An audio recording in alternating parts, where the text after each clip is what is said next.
ನಮಸ್ಕಾರ ಸ್ನೇಹಿತರೆ. ಇಲ್ಲಿ ನೇಣು ಹಾಕಿಕೊಳ್ಳುವ ಮರ್ಯಾದಸ್ಥರು ಯಾರೂ ಇಲ್ಲ, ಇಲ್ಲಿ ಸರ್ವಜ್ಞರೂ ಇಲ್ಲ. ಈ ವಿಚಾರ ಮಾತಾಡಬೇಕಾದಾಗ ನಿಮ್ಮೆದುರುಗಡೆ ಬರ್ತಕ್ಕಂಥ ಎರಡು ಮುಖ್ಯ ಚಿತ್ರಗಳು ಈ ಸಂದರ್ಭದಲ್ಲಿ, ಒಂದು ಕೇಂದ್ರದ ಸಚಿವರಾದಂಥ ಶ್ರೀ ಸದಾನಂದ ಗೌಡರು ಮತ್ತು ಕರ್ನಾಟಕದ ಶಾಸಕರಾದಂಥ ಸಿ ಟಿ ರವಿ ಅವರು. ಸಿ ಟಿ ರವಿ ಅವರು ನಿನ್ನೆ ಮತ್ತು ಸದಾನಂದ ಗೌಡರು ಇಬ್ಬರು ಸೇರಿ ಒಂದು ಜಂಟಿ ಪ್ರೆಸ್ ಮೀಟನ್ನು ಮಾಡಿ, ಆ ಪ್ರೆಸ್ ಮೀಟಲ್ಲಿ ಕೂತು ಅವರು ಹೇಳಿದ್ದೇನು ಅಂತಂದರೆ, ಇಲ್ಲಿ ನ್ಯಾಯಾಧೀಶರು ಸರ್ವಜ್ಞರಲ್ಲ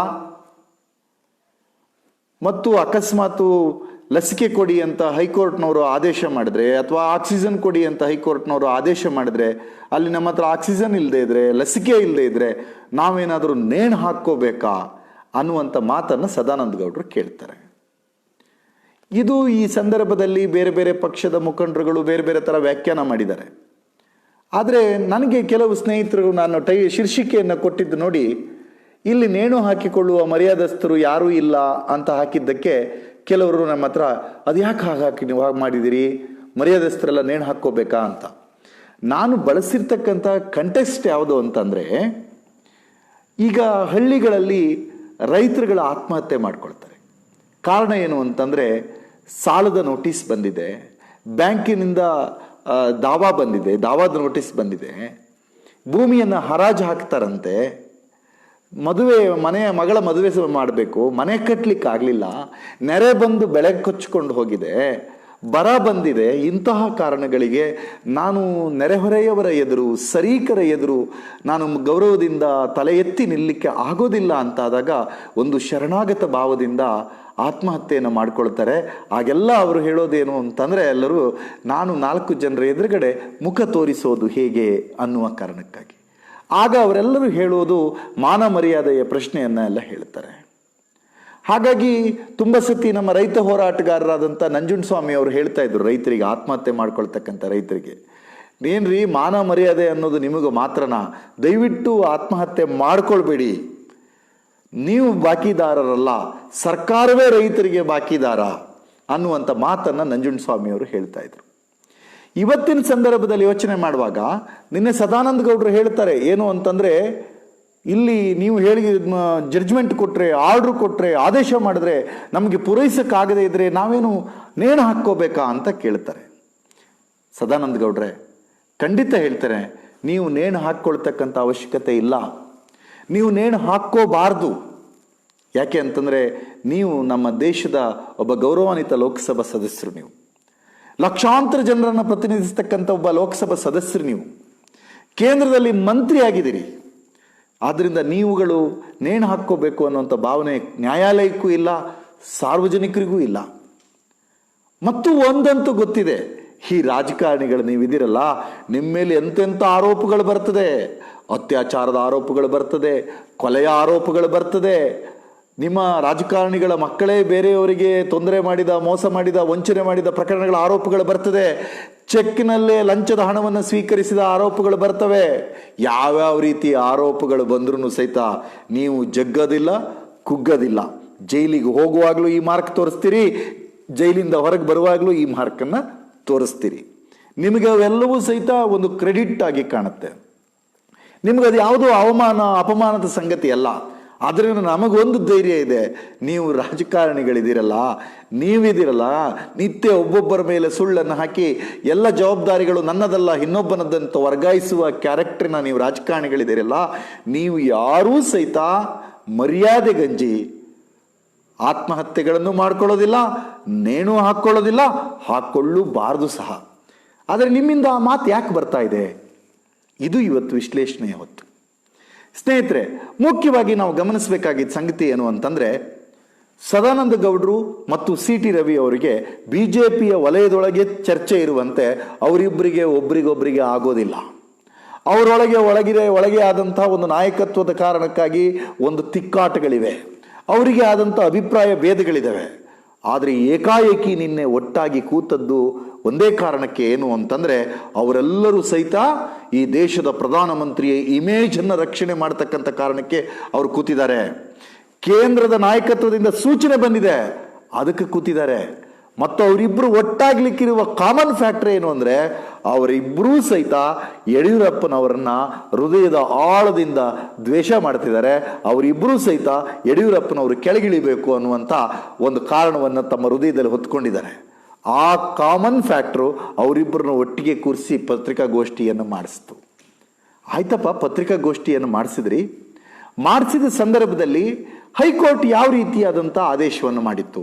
ಸಂದರ್ಭ ಯಾವುದು ಅಂತಂದರೆ, ಸ್ನೇಹಿತರೆ, ನಮಗೆಲ್ಲ ಗೊತ್ತಿರೋ ಹಾಗೆ ಚಾಮರಾಜನಗರದಲ್ಲಿ ಆಕ್ಸಿಜನ್ ಸಿಕ್ಕದೆ 24 ಜನ ನಮ್ಮ ನೆಲದ ಮಕ್ಕಳು, ನಮ್ಮ ಮಣ್ಣಿನ ಮಕ್ಕಳು, ನಮ್ಮ ಊರಿನವರು, ನಮ್ಮ ಅಕ್ಕ ತಂಗಿಯರು, ನಮ್ಮ ಅಣ್ಣ ತಮ್ಮಂದರು ಪ್ರಾಣವನ್ನು ಕಳ್ಕೊಳ್ಳೋ ಸಂದರ್ಭ ಬಂತು. ಅದಕ್ಕೆ ಮಾರನೇ ಇಡೀ ರಾಜ್ಯಾದ್ಯಂತ ಸುದ್ದಿ ಆಯಿತು. ರಾಜ್ಯದಲ್ಲಿ ಆಕ್ಸಿಜನ್ನ ಕೊರತೆ ಇದೆ ಅಂತ ಹೇಳಿದರು.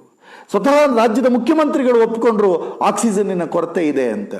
ಮುಖ್ಯಮಂತ್ರಿಗಳು ಬೇಡಿಕೆಯನ್ನು ಸಲ್ಲಿಸಿದ್ರು. ಮುಖ್ಯಮಂತ್ರಿಗಳು ಕೇಂದ್ರ ಸರ್ಕಾರಕ್ಕೆ ಬೇಡಿಕೆಯನ್ನು ಸಲ್ಲಿಸಿದಾಗ ಇಲ್ಲಿರ್ತಕ್ಕಂಥ 25 ಜನ ಬಿಜೆಪಿಯ ಸಂಸದರ ನೈತಿಕ ಹೊಣೆಗಾರಿಕೆ ಆಗಿತ್ತು, ಜವಾಬ್ದಾರಿಯಾಗಿತ್ತು. ಅವರು ಕೇಂದ್ರ ಸರ್ಕಾರಕ್ಕೆ ಕನ್ವಿನ್ಸ್ ಮಾಡಬೇಕಾಗಿತ್ತು, ಮುಖ್ಯಮಂತ್ರಿಗಳ ಬೇಡಿಕೆ ಸರಿ ಇದೆ, ದಯವಿಟ್ಟು ಆಕ್ಸಿಜನ್ ಅನ್ನು ಕಳಿಸ್ಕೊಡಿ, ನಮ್ಮ ನೆಲದ ಜನಕ್ಕೆ ತೊಂದರೆ ಆಗ್ತಿದೆ, ಕಳಿಸ್ಕೊಡಿ ಅಂತ ಕೇಳಬೇಕಿತ್ತು. ಆ ಕೆಲಸವನ್ನು ಇವರು ಮಾಡಲಿಲ್ಲ. ಸದಾನಂದ ಗೌಡರು ಕೇಂದ್ರದಲ್ಲಿ ಮಂತ್ರಿ, ಅವರು ಈ ಕೆಲಸ ಮಾಡಲಿಲ್ಲ. CT ರವಿಯವರು ಬಿಜೆಪಿಯ ರಾಷ್ಟ್ರೀಯ ಪ್ರಧಾನ ಕಾರ್ಯದರ್ಶಿ, ಇನ್ನೇನು ಮೋದಿ ಮತ್ತು ಅಮಿತ್ ಶಾ ಅವರ ಹತ್ತಿರದ ಬಳಗದಲ್ಲಿ ಇರುವಂತೆ ಪೋಸ್ ಕೊಡುತ್ತಿರುವ CT ರವಿ ಅವರಿಗೆ ನಾಡಿನ ಜನರ ಜವಾಬ್ದಾರಿ ಇರಲಿಲ್ವಾ? ಮಾನ್ಯ CT ರವಿ ಅವರೇ, ನಿಮ್ಮ ಜಿಲ್ಲೆಯಲ್ಲೇ ಇವತ್ತು ಯುವಕರು, ಹಿರಿಯರು ಕೊರೋನಾದ ಕಾರಣಕ್ಕಾಗಿ ಬಲಿಯಾಗ್ತಾ ಇದ್ದಾರೆ. ಮಾತ್ರ ಅಲ್ಲ, ನಿಮ್ಮ ಜಿಲ್ಲೆಯಲ್ಲಿ ಉಪ ತಹಶೀಲ್ದಾರ್ ಆಗಿರ್ತಕ್ಕಂಥ ಒಬ್ಬ ವ್ಯಕ್ತಿ ಕೊರೋನಾಕ್ಕೆ ಹೆದರಿ ಆತ್ಮಹತ್ಯೆಯನ್ನು ಮಾಡ್ಕೊಂಡಿರ್ತಕ್ಕಂಥ ಸಂದರ್ಭಗಳು ನಮ್ಮ ಎದುರುಗಡೆ ಕಾಣ್ತಾ ಇದ್ದೀವಿ. ನಿಮಗೆ ನ್ಯಾಯಾಲಯ ಕೇಂದ್ರ ಸರ್ಕಾರಕ್ಕೆ ಆದೇಶ ಮಾಡಿದ್ದು ಮೋದಿಯವರ ಇಮೇಜ್ ಕಡಿಮೆ ಆದ ಹಾಗೆ ಅನ್ನಿಸ್ತು ಅನ್ನೋ ರೀತಿಯಲ್ಲಿ ನೀವು ಮಾತಾಡಿದ್ರಿ. ಸದಾನಂದ ಗೌಡ್ರೆ, CT ರವಿ ಅವರೇ, ನಿಮಗೆ ಈ ಸಂದರ್ಭದಲ್ಲಿ ಹೇಳೋದೇನು ಗೊತ್ತಾ? CT ರವಿ ಅವರಿಂದ ಇದಕ್ಕಿಂತ ಜಾಸ್ತಿ ಪ್ರೌಢಿಮೆಯ ಮಾತುಗಳನ್ನು ನಾವು ನಿರೀಕ್ಷೆ ಮಾಡಲಿಕ್ಕೆ ಆಗೋದಿಲ್ಲ. ಯಾಕೆ ಅಂತಂದರೆ CT ರವಿ ಅವರು ನ್ಯಾಯಾಲಯದಲ್ಲಿ ನ್ಯಾಯವಾದಿಯೂ ಆಗಿರಲಿಲ್ಲ ಮತ್ತು ಅವರು ಹೆಚ್ಚಾಗಿ ನ್ಯಾಯಾಲಯದಲ್ಲಿ ಆರೋಪಿಯಾಗಿ ನಿಂತದ್ದೇ ಜಾಸ್ತಿ. ಆದರೆ ಸದಾನಂದ ಗೌಡರು ಒಬ್ಬ ಕಾನೂನು ಪದವೀಧರರು. ಅದು ಎಲ್ಲಿ ಕಾನೂನು ಪದವಿಯನ್ನು ಪಡೆದಿದ್ದೀರಿ? ಕರ್ನಾಟಕದ ಶ್ರೇಷ್ಠ ರಾಜಕೀಯ ಮುತ್ಸದ್ದಿ ಅಂತ ಕರೆಸ್ಕೊಂಡ, ಕರ್ನಾಟಕದ ಒಬ್ಬ ಅತ್ಯುತ್ತಮ ಸ್ಪೀಕರ್ ಅಂತ ಕರೆಸ್ಕೊಂಡ ವೈಕುಂಠ ಬಾಳಿಗರ ಹೆಸರಿನ ಉಡುಪಿಯ ಕಾನೂನು ಕಾಲೇಜಿನ ಕಾನೂನು ಪದವೀಧರರು. ನೀವು ವಕೀಲರಾಗಿ ಕೆಲಸ ಮಾಡಿದ್ದೀರಿ. ಸ್ವಲ್ಪ ಸಮಯ ಗುತ್ತಿಗೆ ಆಧಾರದಲ್ಲಿ ಸರ್ಕಾರಿ ವಕೀಲರಾಗಿ ಕೆಲಸ ಮಾಡಿದ್ದೀರಿ. ನೀವು ನ್ಯಾಯಾಂಗ ಇಲಾಖೆಯ ಪಾರ್ಟ್ ಅಂಡ್ ಪಾರ್ಸೆಲ್ ಆಗಿದ್ದವರು. ನೀವು ಬಾರ್ ಅಂಡ್ ಬೆಂಚಿನ ನಡುವೆ ಇದ್ದವರು. ಮಾತ್ರ ಅಲ್ಲ, ಈ ರಾಜ್ಯದ ಮುಖ್ಯಮಂತ್ರಿ ಆದವರು, ಲೋಕಸಭಾ ಸದಸ್ಯರಾದವರು, ಕೇಂದ್ರದಲ್ಲಿ ರೈಲ್ವೆ ಸಚಿವರಾಗಿ, ತದನಂತರ ಕಾನೂನು ಸಚಿವರಾಗಿ ಕೆಲಸ ಮಾಡಿರ್ತಕ್ಕಂಥ ಸದಾನಂದ ಗೌಡರಿಗೆ ಒಂದು ನ್ಯಾಯಾಲಯದ ತೀರ್ಪಿಗೆ, ನ್ಯಾಯಾಲಯದ ಆದೇಶಕ್ಕೆ, ನ್ಯಾಯಾಧೀಶರಿಗೆ ಬಳಸಬೇಕಾದ ಭಾಷೆಯ ಬಗ್ಗೆ ಕನಿಷ್ಠ ಮಟ್ಟದ ಪ್ರಜ್ಞೆ ಇಲ್ಲ ಅಂದರೆ ಸದಾನಂದ ಗೌಡ್ರೆ, ನಿಮ್ಮನ್ನು ಮುತ್ಸದ್ದಿ ಅಂತ ಕರೆಯೋಕ್ಕಾಗತ್ತಾ? ನಿಮಗೆ ಹಿರಿತನ ಆಗಿದೆ ಅಂತ ಕರೆಯೋಕ್ಕಾಗತ್ತಾ? ನಿಮಗೆ ಪ್ರೌಢಿಮೆ ಇದೆ ಅಂತ ಕರೆಯೋಕ್ಕಾಗತ್ತಾ? ಸ್ನೇಹಿತರೆ, ಈ ವಿಚಾರಗಳನ್ನು ಇಟ್ಕೊಂಡು ನಾವು ಚರ್ಚೆ ಮಾಡೋ ಸಂದರ್ಭದಲ್ಲಿ ಮುಖ್ಯವಾಗಿ ನಾವು ಗಮನಿಸಬೇಕಾಗಿದ್ದು ಪ್ರಜಾಪ್ರಭುತ್ವದ 3 ಪ್ರಮುಖ ಅಂಗಗಳ ಬಗ್ಗೆ: ಶಾಸಕಾಂಗ, ಕಾರ್ಯಾಂಗ ಮತ್ತು ನ್ಯಾಯಾಂಗ. ಭಾರತದ ಸಂವಿಧಾನ ಹೇಳುತ್ತೆ, ಈ ಪ್ರಜಾಪ್ರಭುತ್ವವಾದಂಥ ಭಾರತದಲ್ಲಿ ಜುಡಿಷಿಯಲ್ ಇಂಡಿಪೆಂಡೆನ್ಸಿಯನ್ನು ಹೇಳುತ್ತೆ. Judiciary is separated from legislature and executive ಅಂತ ಹೇಳುತ್ತೆ. ಇಂಥ ಹೊತ್ತಿನಲ್ಲಿ ಇವತ್ತು ಜುಡಿಷಿಯಲ್ ಇಂಡಿಪೆಂಡೆನ್ಸಿಯನ್ನು ಅಣಕ ಮಾಡೋ ರೀತಿಯಲ್ಲಿ ಸದಾನಂದ ಗೌಡರು ಮಾತಾಡಿರ್ತಕ್ಕಂಥದ್ದು ಒಂದು ಘನಘೋರ ತಪ್ಪಲ್ವೇ? ಸ್ನೇಹಿತರೆ, ಇವತ್ತು ನ್ಯಾಯಾಂಗ ಇಂಟರ್ಫಿಯರ್ ಆಗಬಾರದು ಅನ್ನುವ ರೀತಿಯ ಹೇಳಿಕೆಗಳು ಕೇಂದ್ರ ಸರ್ಕಾರದಿಂದನೂ ಬರ್ತಾ ಇದೆ. ನಿನ್ನೆ CT ರವಿ ಮತ್ತು ಸದಾನಂದ ಗೌಡರು ಮತ್ತು ಅವರ ಎಲ್ಲ ಪರಿವಾರದ ತಂಡಗಳ ಸಾಮಾಜಿಕ ಜಾಲತಾಣಗಳಲ್ಲೂ ಅಂತಹದ್ದೇ ಪ್ರಶ್ನೆಗಳು ಬರ್ತಾ ಇದೆ. ಸತ್ಯ, ಇವತ್ತು ನ್ಯಾಯಾಂಗ ಶಾಸಕಾಂಗದ, ಕಾರ್ಯಾಂಗದ ಒಳಗಡೆ ಅನಾವಶ್ಯಕವಾದ ಮಧ್ಯಪ್ರವೇಶಗಳನ್ನು ಮಾಡಬಾರ್ದು, ಅದನ್ನು ಒಪ್ಕೋಬೇಕು. ಆದರೆ ಯಾವಾಗ ನ್ಯಾಯಾಂಗದ ಮಧ್ಯಪ್ರವೇಶ ಅವಶ್ಯಕತೆ ಆಗುತ್ತೆ ಅನ್ನುವಂಥದ್ದನ್ನು ಸಹಿತ ನಾವು ಅರ್ಥ ಮಾಡ್ಕೊಳ್ಬೇಕು. ಯಾವಾಗ ಶಾಸಕಾಂಗ ಕೈ ಚೆಲ್ಲಿ ಕುಳಿಯುತ್ತೆ, ಯಾವಾಗ ಕಾರ್ಯಾಂಗ ಕೈ ಚೆಲ್ಲಿ ಕೂಡುತ್ತೆ, ಆಗ ನ್ಯಾಯಾಂಗ ಮಧ್ಯಪ್ರವೇಶ ಮಾಡುವುದು ಅನಿವಾರ್ಯವಾಗುತ್ತೆ. ಇದು ಈ ನೆಲದ ಕಾನೂನು, ಇದು ಈ ನೆಲದ ನ್ಯಾಯಾಂಗದ ಧರ್ಮ, ಇದು ಈ ನೆಲದ ನ್ಯಾಯಾಂಗಕ್ಕೆ ಕೊಟ್ಟಿರ್ತಕ್ಕಂಥ ಪ್ರೆಸಿಡೆಂಟ್. ಸ್ನೇಹಿತರೆ, ಇತ್ತೀಚಿನ ನಾನು ಹೇಳಿದ ಸಂದರ್ಭಗಳಲ್ಲಿ ಏನಾಗಿತ್ತು? ಕೊರೋನಾದ 2ನೇ ಅಲೆ ಅಪ್ಪಳಿಸಿದ ಸಂದರ್ಭದಲ್ಲಿ ಶಾಸಕಾಂಗ ಕೈ ಚೆಲ್ಲಿ ಕೂಡ್ತಿದೆ. ಹೇಳ್ತಾ ಇದ್ದಾರೆ ರಾಜ್ಯದ ಮಂತ್ರಿಗಳು, ಆಕ್ಸಿಜನ್ ಕೊರತೆ ಆಗ್ತಾ ಇದೆ, ಲಸಿಕೆಗಳ ಕೊರತೆ ಆಗ್ತಿದೆ, ನಾವೇನು ಮಾಡೋದು, ಕೇಂದ್ರ ಸರ್ಕಾರ ಪೂರೈಸಬೇಕು ಅಂತ ಹೇಳ್ತಾ ಇದ್ದಾರೆ. ಆಕ್ಸಿಜನ್ ಸಿಕ್ಕದೆ ನಮ್ಮ ಕೊರೋನಾ ರೋಗಿಗಳು ಸಾವಿಗೀಡಾಗ್ತಾ ಇದ್ದಾರೆ. ಅಲ್ಲಿ ಇಬ್ಬರು ಜಿಲ್ಲಾಧಿಕಾರಿಗಳು ಪರಸ್ಪರ ಹೊಯ್ದಾಡ್ಕೊಳ್ತಿದ್ದಾರೆ, ಹೊಡೆದಾಟಗಳನ್ನು ಮಾಡ್ಕೊಳ್ತಿದ್ದಾರೆ, ಇಬ್ಬರು ಪರಸ್ಪರ ದೂಷಿಸ್ಕೊಳ್ತಾ ಇದ್ದಾರೆ. ರಾಜ್ಯದ ಕ್ಯಾಬಿನೆಟ್ ಸಚಿವರಿಗೆ ಅವರದೇ ಪಕ್ಷದ ಮೈಸೂರಿನ ಸಂಸದರು ನೀನು ಮೈಸೂರಿನ ಸುದ್ದಿಗೆ ಬರக்கூಡದು, ಇದು ಮೈಸೂರು ನನ್ನ ಸಂಸ್ಥಾನ ಅನ್ನೋ ರೀತಿಗಳ ಮಾತುಗಳನ್ನು ಆಡ್ತಾ ಇದ್ದಾರೆ. ಇಂತಹ ಹೊತ್ತಿನಲ್ಲಿ ನ್ಯಾಯಾಂಗ ಮಧ್ಯಪ್ರವೇಶ ಮಾಡುವುದು ಅನಿವಾರ್ಯವಾಗಿತ್ತು. ಮಧ್ಯಪ್ರವೇಶ ಮಾಡಿ ಅಲ್ಲೇನಾದರೂ ರಾಜಕಾರಣ ಮಾಡ್ತಾ, ಅಲ್ಲಿ ಯಾವುದಾದ್ರೂ ರಾಜಕೀಯ ವಿಚಾರವನ್ನು ಹೇಳ್ತಾ ಇಲ್ಲ.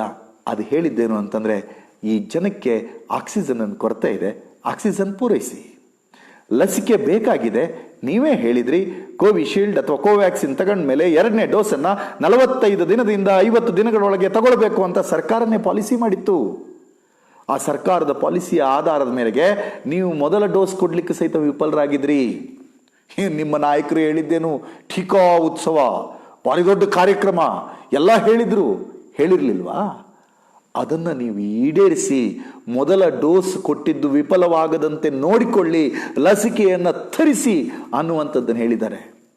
ಸದಾನಂದ ಗೌಡ್ರೆ, ಒಂದು ವೇಳೆ ನೇಣು ಹಾಕ್ಕೊಳ್ಳೋದಲ್ರಿ, ಅಕಸ್ಮಾತ್ ಪೂರೈಕೆ ಕಷ್ಟ ಆಗಿದ್ರೆ ವಾಸ್ತವ ಸ್ಥಿತಿಯನ್ನು ನ್ಯಾಯಾಲಯಕ್ಕೆ ಮನವರಿಕೆ ಮಾಡಿಕೊಡ್ಬೇಕು. ಈ ರೀತಿಯಾಗಿ ಪತ್ರಿಕಾಗೋಷ್ಠಿಯಲ್ಲಿ ನ್ಯಾಯಾಂಗವನ್ನು ಟೀಕೆ ಮಾಡೋದಲ್ಲ. ನೆನ್ಪಿಟ್ಕೊಳ್ಳಿ ಸದಾನಂದ ಗೌಡ್ರೆ, ನೀವು ಸಿ.ಟಿ. ರವಿ ಅಥವಾ ಈ ರೀತಿ ಮಾತಾಡ್ತಿರ್ತಕ್ಕಂಥ ನಾನು ಅಥವಾ ವಿರೋಧ ಪಕ್ಷದ ನಾಯಕರು ಅಥವಾ ನಿಮ್ಮ ಪಕ್ಷದ ಯಾವುದೇ ಧುರೀಣರು ಸಹಿತ ಪರ್ಮನೆಂಟ್ ಅಲ್ಲದೆ ಇರಬಹುದು. ಆದರೆ ನಮ್ಮ ಸಂವಿಧಾನ ಪರ್ಮನೆಂಟ್ ಆಗಿರುತ್ತೆ, ಬದಲಾಯಿಸೋಕ್ಕಾಗೋದಿಲ್ಲ. ಆ ಸಂವಿಧಾನ ಮಾಡಿಕೊಟ್ಟಿರ್ತಕ್ಕಂಥ ಈ ಸಂಸ್ಥೆಗಳು ಮುಖ್ಯವಾಗ್ತದೆ. ಯಾವುದು ಈ ಸಂಸ್ಥೆಗಳು? ಶಾಸಕಾಂಗದೊಳಗಡೆ ನಿಮ್ಮಂಥವ್ರು ಬರ್ಬೋದು, ಗೆಲ್ಬೋದು, ಸೋಲ್ಬೋದು, ಬರದೇ ಇರ್ಬೋದು, ಏನೇ ಆಗ್ಬೋದು. ಆ ಇನ್ಸ್ಟಿಟ್ಯೂಷನ್ ಒಂದು ಪರ್ಮನೆಂಟ್, ಆ ಇನ್ಸ್ಟಿಟ್ಯೂಷನ್ ಅನ್ನೋದು ಪರ್ಮನೆಂಟ್. ಕಾರ್ಯಾಂಗವೂ ಇರುತ್ತೆ, ನ್ಯಾಯಾಂಗವೂ ಇರುತ್ತದೆ.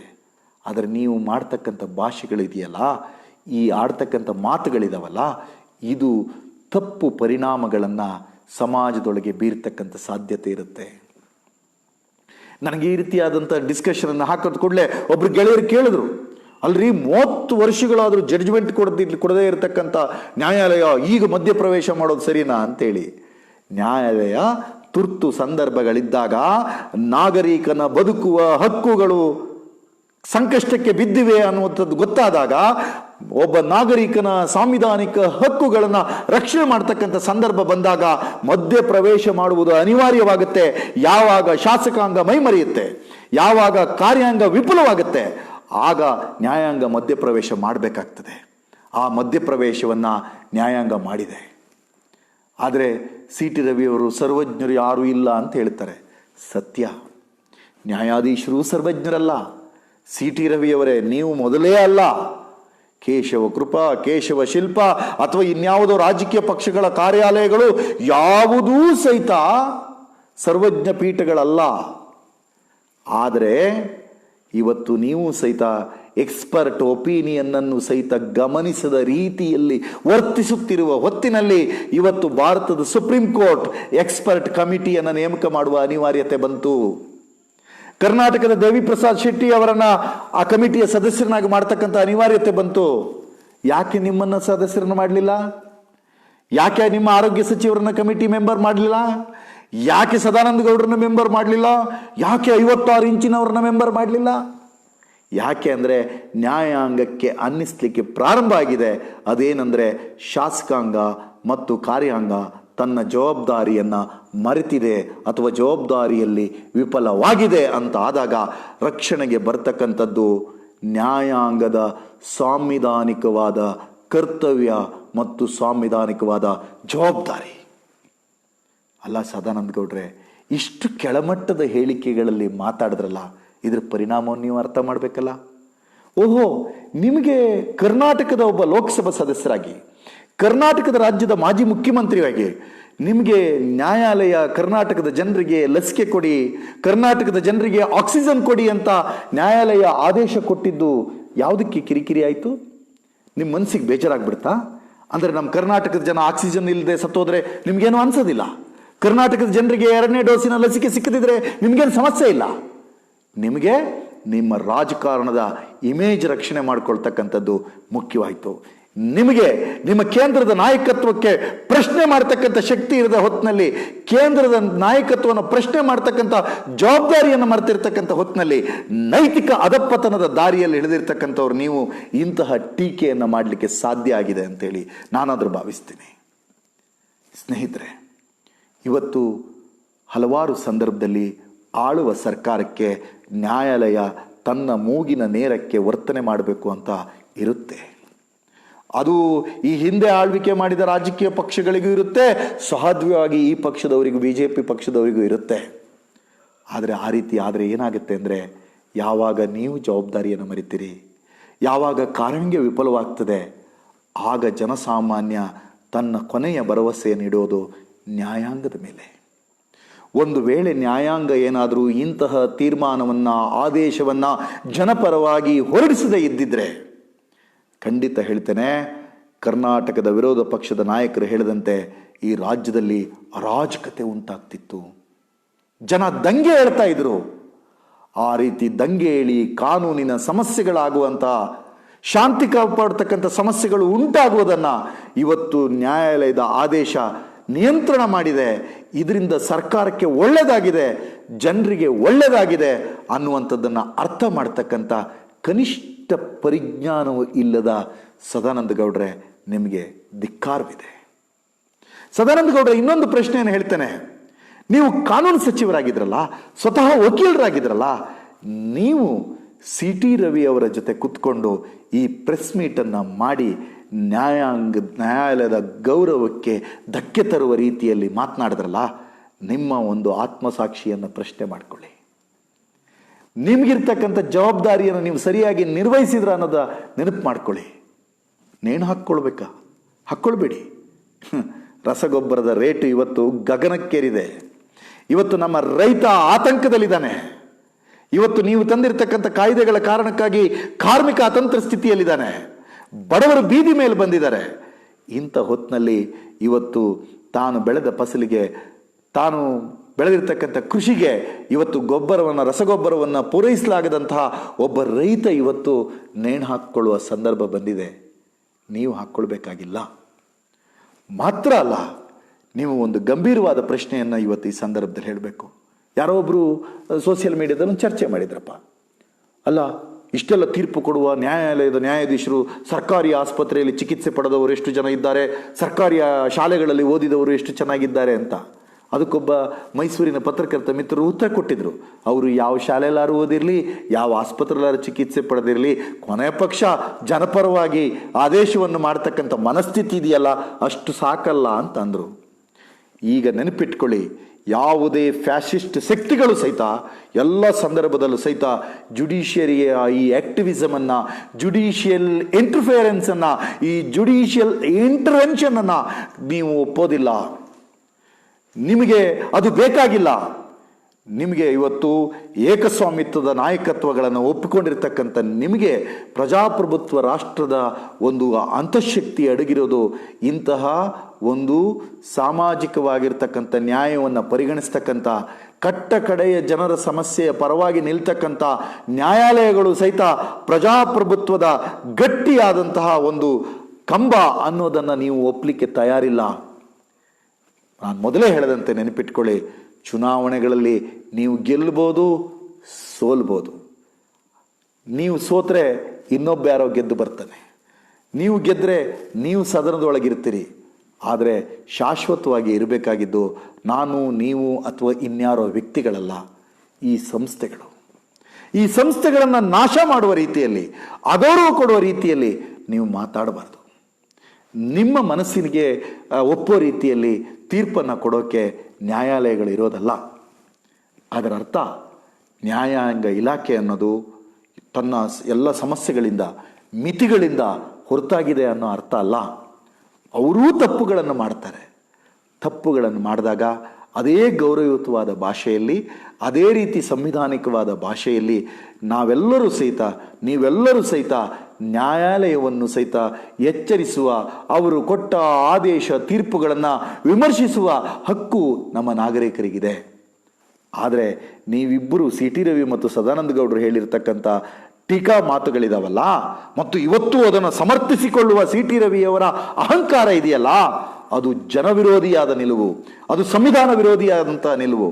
ಅದರಿಂದ ತುಂಬ ಜನ ಕೆಲವರೆಲ್ಲ ಹೇಳ್ತಾರೆ ಕಂಟೆಂಪ್ಟ್ ಆಫ್ ಕೋರ್ಟ್ ಹಾಕಬೇಕು, ಇವ್ರನ್ನ ಜೈಲಿಗೆ ಕಳಿಸ್ಬೇಕು ಅಂತ. ನನಗಾದರೂ ಅನಿಸುತ್ತೆ, ಇವತ್ತು ಕೆಲವು ವ್ಯಕ್ತಿಗಳು, ಕೆಲವು ವಕೀಲರುಗಳು ಇವತ್ತು ಕಂಟೆಂಪ್ಟ್ ಆಫ್ ಕೋರ್ಟ್ ಪ್ರೊಸೀಡಿಂಗ್ಸನ್ನು ನ್ಯಾಯಾಲಯಕ್ಕೆ ಹಾಕಿದಾರಂತೆ. ನ್ಯಾಯಾಲಯವು ಇದನ್ನು ಸ್ವಯಂ ಪ್ರೇರಿತವಾಗಿ ಇದನ್ನು ಸ್ವೀಕಾರ ಮಾಡಬಹುದು. ಆದರೆ ನಾನಂತೂ ಹೇಳ್ತೇನೆ, ನಿಮ್ಮಂಥವರಿಗೆ ನ್ಯಾಯಾಲಯ ಬುದ್ಧಿ ಹೇಳಿ ಈ ರೀತಿ ನಿಮ್ಮ ಜವಾಬ್ದಾರಿಯನ್ನು ನೆನಪಿಸುವ ಕೆಲಸ ಮಾಡಬೇಕೇ ಹೊರತು ನಿಮ್ಮನ್ನು ಜೈಲಿಗೆ ಕಳಿಸುವುದು ಮುಖ್ಯವಾಗಿಲ್ಲ, ನಿಮ್ಮನ್ನು ನೇಣಿಗೆ ಏರಿಸುವುದು ನಮಗೆ ಮುಖ್ಯವಾಗಿಲ್ಲ. ಸ್ನೇಹಿತರೆ, ನನಗೆ ಒಂದು ಘಟನೆ ನೆನಪಾಗುತ್ತೆ.